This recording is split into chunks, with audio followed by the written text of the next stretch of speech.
You know, Dad loved me more, right? My name's Roger. I'm 35 years old, and I run a construction supply business in Portland, Oregon. The one my father built from nothing. That sentence. You know, Dad loved me more came from my stepsister, Vanessa. 3 days after the funeral. She said it casually while pouring herself coffee in my kitchen, moving around like she owned the place. I didn't respond. I just watched her, touching things that weren't hers to touch in the house Dad left to me. My father had died 6 weeks ago. Heart attack. He was only 62, gone before the ambulance even arrived. I was the one who found him, slumped over paperwork for a Beaverton project in his office. The last thing he'd been doing was updating his will. He never finished signing it. Vanessa showed up to the funeral in designer clothes I knew she couldn't afford. Her mother, Crystal, had married my dad when I was 12. The marriage lasted only 4 years before she left him for a man with a bigger bank account. Vanessa was 10 at the time. After that, she barely saw Dad. Maybe twice a year, if that. Meanwhile, I spent every weekend of high school at the supply yard. Learned inventory, customer service, blueprints, and everything. Worked full-time after graduation. Helped Dad expand to 3 locations. When he got sick 2 years ago, I took over completely. He trusted me with every decision. Vanessa? She'd call once a year on his birthday. Sometimes, I'm just saying, she continued that morning, setting her mug down on the granite counter without a coaster. He would have wanted me taken care of. You know that. I didn't know that. What I did know was that Dad had spent the last month of his life meeting with lawyers, updating things, making sure everything was clear. He told me he had loose ends to tie up. Then she said, "We should talk about the properties. And the business. I think we need to sit down with my lawyer." "Your lawyer?" I asked. "Well, yeah. This is complicated, Roger. There's a lot of money involved. A lot of assets." I looked at her, really looked at her. She wasn't grieving. She was calculating. "Dad left a will," I said. "I know," she replied. "But it's not exactly clear, is it? And California law says, we're in Oregon," I cut in. She smiled. "Right, Oregon law. Either way, I have rights. I'm his daughter, too." The way she said it made my chest tighten, not from anger, but from the cold certainty that she'd already decided how this would go. When she finally left, I noticed the faint ring her coffee mug had left on the counter. Such a small thing, but it told me everything I needed to know. Dad and I had always been close. After my mom died when I was 8, it was just the 2 of us. He worked 70-hour weeks to keep the business alive, and I practically grew up in that supply yard. The smell of lumber and concrete mix was home. He taught me how to measure twice and cut once, how to treat customers like neighbors, how to spot when someone was lying about their qualifications. "People show you who they are if you pay attention," he used to say. Vanessa's mother, Crystal, had seemed nice at first, laughing at Dad's jokes, cooking dinner, pretending to care about the business. But even as a kid, I noticed things. The way she looked at price tags, how her tone changed when Dad mentioned expanding, how quiet she got when he talked about my college fund, so when the divorce happened, I wasn't surprised. What did surprise me was how fast she moved on. New husband within 6 months, bigger house, nicer car. Vanessa went with her and Dad let her go. He said forcing a kid to visit would just make her hate him. So he sent child support, called on birthdays and hoped she'd come around. She never did. I kept working, learned everything I could. By the time I was 25, I was running the day-to-day operations. When Dad was diagnosed with heart disease 2 years ago, he sat me down in his office and said, "I'm proud of you, son. The business is in good hands." He mentioned updating his estate planning, said he wanted everything protected. "Protected from what?" I asked. He didn't answer directly. Just said, "Sometimes people come out of the woodwork when there's money involved." I thought he meant distant relatives. I didn't think he meant Vanessa. A week before he died, Dad called me into his office again. He looked tired, older than I'd ever seen him. He handed me a folder full of legal documents. "This needs to be filed with the county tomorrow," he said. "Don't wait. What is it?" "Property transfers. Business documentation. Just take care of it." I meant to file it the next day, but we got a major order, had equipment delays and staffing issues. I got distracted. 3 days later, he was gone. I never filed the paperwork. After the funeral, I went through his desk. Found notes, draft wills, letters to attorneys. Everything pointed to one thing. Dad wanted everything to go to me. Clean and simple. No ambiguity. but the signed, notarized will, the one that mattered, wasn't there. Then I found the messages. Recent texts and emails between Dad and Vanessa. She'd been calling him a lot the past 2 months. Suddenly interested in his health, his business, his plans. A cold feeling settled in my stomach. 4 weeks after the funeral, I got a letter from a law firm in Seattle. Vanessa was filing a claim against the estate. She wanted half of everything: the business, the properties, the savings accounts. Her argument was simple: the will was incomplete. Oregon law gave her rights as his biological child. She claimed Dad had promised her she'd be taken care of. I read the letter 3 times before calling Patricia, Dad's lawyer for over 15 years. "I was wondering when you'd call," she said. "Did you know about this?" I asked. "Your father anticipated it," she replied. "He told me Vanessa had been reaching out, suddenly very interested in his finances. He never mentioned it to me. He didn't want to worry you. But Roger, and he was thorough. Very thorough. Then where's the will?" She hesitated. "That's complicated. He was finalizing it. He had one more meeting scheduled the day he died." My stomach dropped.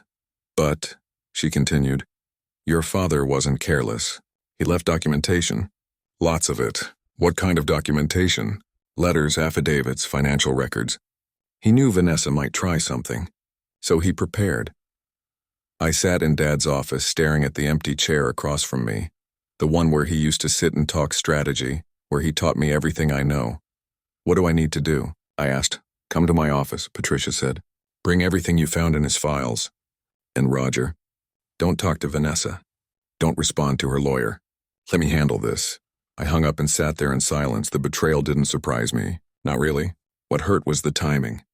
She waited until he was gone, until he couldn't defend himself or tell his side. She thought I'd be too grief-stricken to fight back, too overwhelmed to organize a defense, but she underestimated me. That night I opened my laptop and started organizing everything. Every file, every email, every message. I categorized them by date, by topic, by relevance. I worked until 2 a.m. the next morning.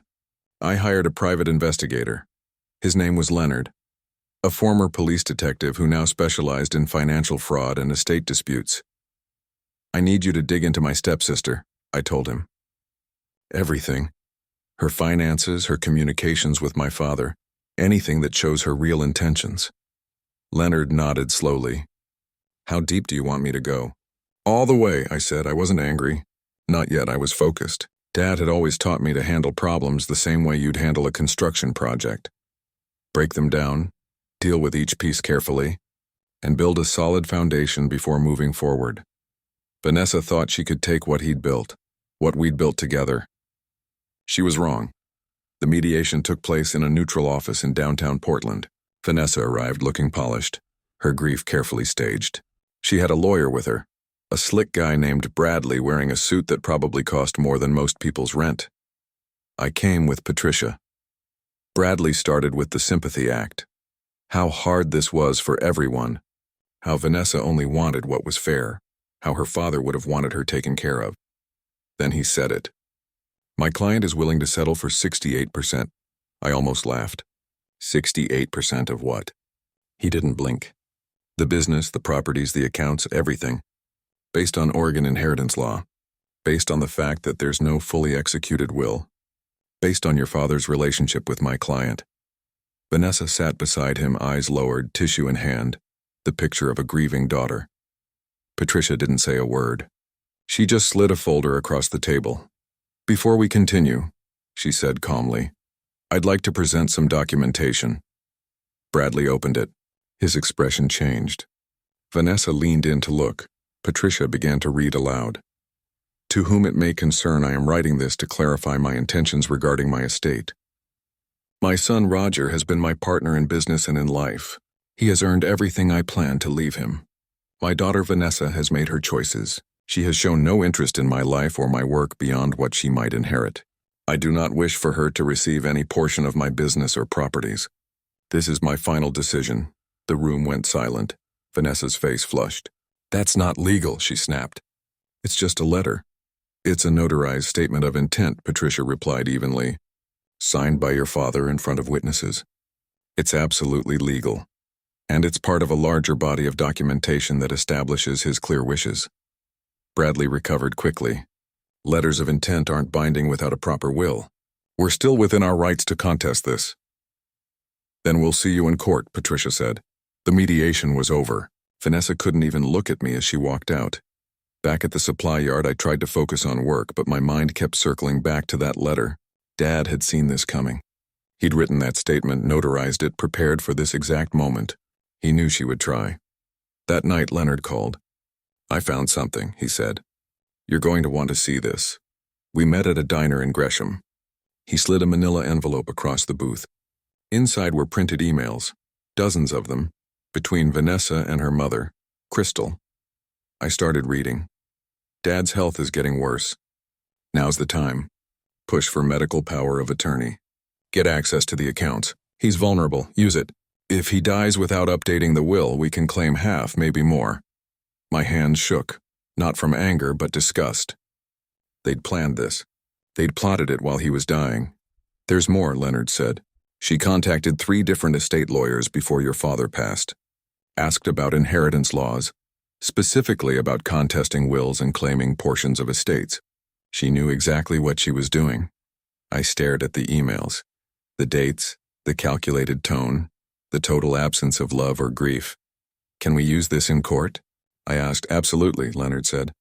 It shows intent, premeditation. The judge will want to see this. I drove home in silence. Parked in the driveway and just sat there for 20 minutes. Dad had seen it coming. He'd tried to protect what we'd built. And I wasn't about to let Vanessa take a single cent. Not a dollar, not a property, not 1 inch of the business he'd entrusted to me. I pulled out my phone and texted Patricia, reject the settlement. We're going to court. She replied almost instantly. Understood. I'll file our response tomorrow. I went inside and started organizing everything for trial. This wasn't about money anymore. It was about honor. About finishing what Dad had started. Over the next 3 months, Leonard kept digging, and what he found painted a clear picture. Vanessa was drowning in debt. Credit cards maxed out. Behind on rent. She'd quit her job 2 months before Dad died, telling friends she was about to come into money. She'd been counting on his death. Patricia built our case piece by piece. We had the notarized letter. We had the emails. We had bank records proving Dad had never given. Vanessa a dime beyond court-ordered child support that ended when she turned 18. We even had employees, men and women who'd worked at the supply yard for 20 years, ready to testify. They'd seen me running the business. They knew Vanessa had never shown up, not once. But Bradley wasn't backing down. He filed motion after motion, claiming the letter was coerced, saying Dad had been mentally compromised, arguing that the lack of a signed will invalidated everything. He was grasping but he was good at it. The trial date was set, 6 months after Dad's death. King County Superior Court. I prepared for weeks, reviewed every document, every email, every piece of evidence. Patricia coached me on how to testify, how to stay calm, how to let the facts speak. The judge needs to see you as the responsible son who earned this, she said, not the angry heir protecting his fortune. I'm not protecting a fortune, I said quietly. I'm protecting what we built. I know, she replied. Make sure the judge knows that too. 2 weeks before the trial, I got a call from a number I didn't recognize. Roger, the voice said. It was Crystal, Vanessa's mother. What do you want? I asked. I wanted to talk about Vanessa, about this whole situation. There's nothing to talk about. She's my daughter, Crystal said. She deserves something. Your father had plenty. It's not fair that you get everything. Fair? I repeated, forcing my voice to stay steady. Your daughter didn't call him for years. She didn't visit. Didn't care. Now she wants 68% of what he built? She's family, Crystal snapped. So was I said. The difference is I showed up. Her tone hardened. You think you're better than her? You always did. No, I said. I just earned what I have. She wants something for nothing. We'll see what the judge says. She hung up. I sat there, phone still in my hand, realizing something. They actually believed they'd win. They'd convinced themselves they were the victims, the ones wronged. That's when I decided I couldn't just win. I had to make it undeniable. The truth had to be so clear that no one, not the judge, Not their lawyer, not even they, could twist it. I called Leonard again. I need you to find everything, I said. Every email, every text, every social media post, anything that shows Vanessa's real feelings about my father. He hesitated. You sure you want to go there? I'm sure. 3 days later, he called back. I found her Facebook posts. You're going to want to sit down for this. He sent screenshots. I scrolled through them slowly, disbelief tightening my chest. From 2 years ago, can't wait for my inheritance. Lowell, dad's loaded. From 18 months ago, my sperm donor finally doing something useful, by dying soon. From 6 months ago, finally back in contact with the old man. Time to secure the bag. I just stared at the screen. The words blurred for a moment before coming back into focus. She wasn't just greedy. She was proud of it. And now I had proof. I felt sick, but also certain. This was going in front of the judge. Every word of it.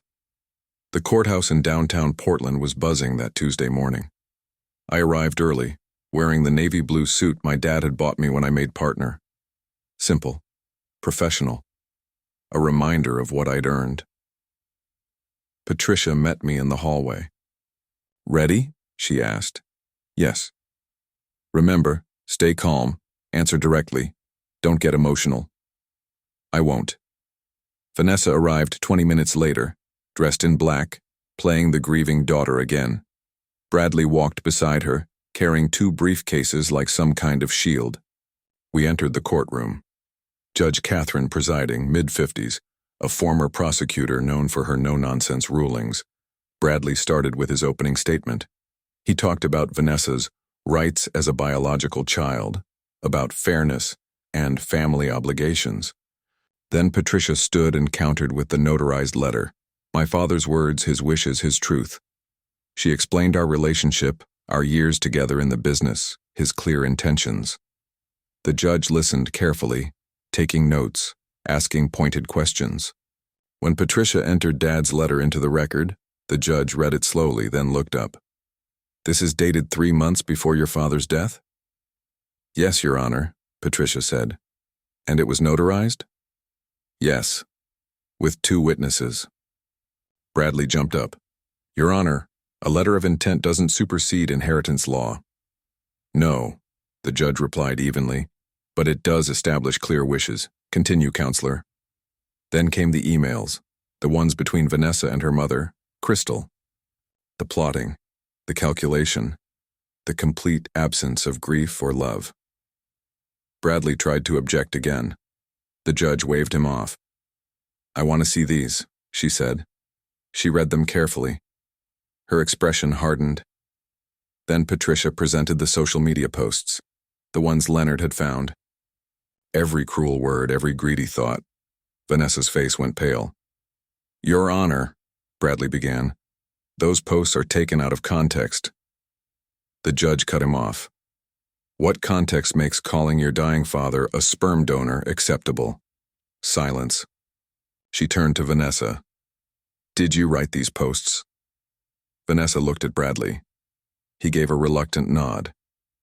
Yes, she whispered. Speak up, please. Yes, I wrote them. Did you contact your father in the months before his death primarily to secure an inheritance? Bradley stood again. Your Honor, my client doesn't have to... The judge held up a hand. Vanessa's eyes filled with tears. Real ones, finally. I needed help, she stammered. By taking 68% of a business you never worked for, from a brother who spent decades building it with your father? The judge asked. Vanessa stayed silent. The judge looked down at her notes, then back at us.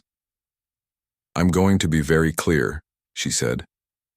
This is one of the most transparent attempts at estate manipulation I've seen in 15 years on this bench. Your father left extensive documentation of his wishes. You ignored him in life, and now you've tried to profit from his death. She picked up her gavel. The claim is dismissed. The estate will be distributed according to the decedent's clearly stated intentions. All assets will go to Roger. Additionally, I'm referring this case to the district attorney's office for potential perjury charges. based on statements made in your initial filings. The gavel came down with a sharp crack. Vanessa stood frozen. Bradley gathered his papers without looking at anyone. The judge glanced at Vanessa once more, then rolled her eyes. Subtle but deliberate. Contempt. Disgust. Final judgment. Vanessa's face crumpled, not with grief, but humiliation. She turned and walked out. Bradley followed. I sat there for a long moment, just letting it sink in. It was over. As the courtroom emptied, Patricia smiled faintly. "Well handled," she said. "Thank you. Your father would be proud." I couldn't speak, just nodded. Outside, I saw Vanessa standing on the courthouse steps.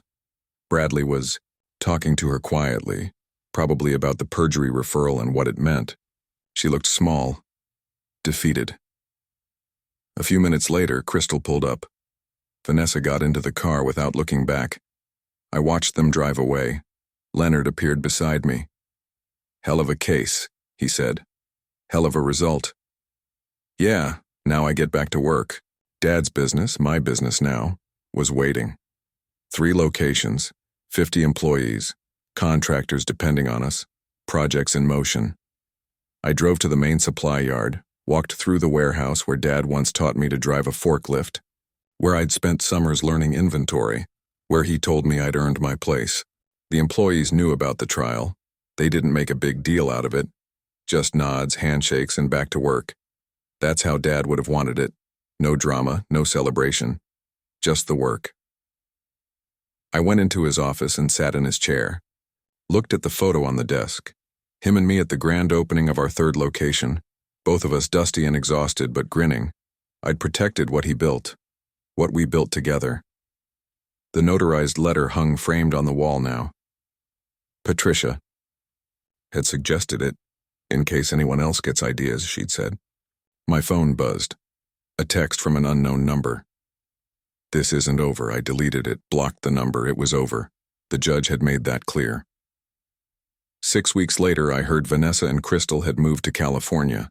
The perjury case was dropped for lack of evidence, but the humiliation lingered. Vanessa deleted all her social media, vanished from the internet. Word was she worked retail now, minimum wage, small apartment, her mother still with her. The inheritance she'd chased was gone, but the debt remained. Crystal even tried to file a defamation suit against me, claimed I'd ruined her daughter's reputation. It was dismissed within a week. No grounds. Meanwhile, the business grew. I opened 2 more locations. Hired 15 new employees. Built the systems Dad had dreamed of but never had time to implement. I even started a scholarship fund for kids. Learning trades, construction, electrical, plumbing, real skills that build real things. I named it after my father. I didn't date much. Spent most of my time at work. But I wasn't lonely.